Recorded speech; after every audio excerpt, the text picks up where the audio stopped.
Cloning a SKU allows you to create a copy of an existing SKU. There are a number of reasons you would want to do this.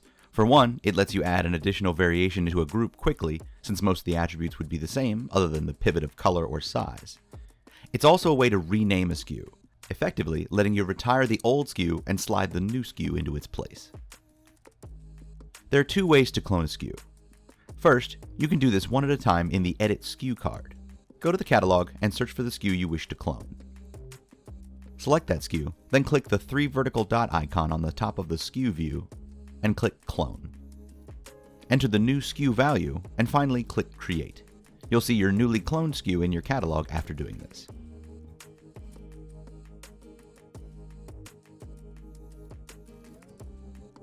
To clone SKUs in bulk, navigate to the Catalog Import page in Zentail and find the Product Data section, which will contain a pre-built template for cloning SKUs.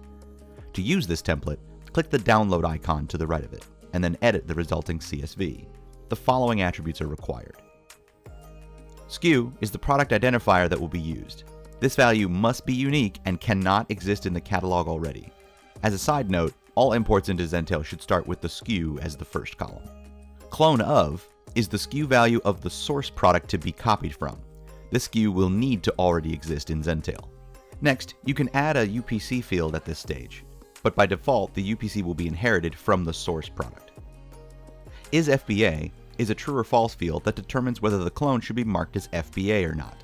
If left blank, the clone SKU will use the same setting as the reference product.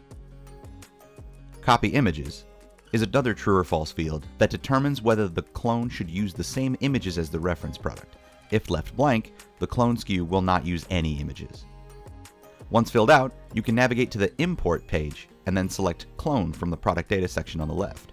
Select your modified CSV, and when imported, you'll see the newly cloned SKUs.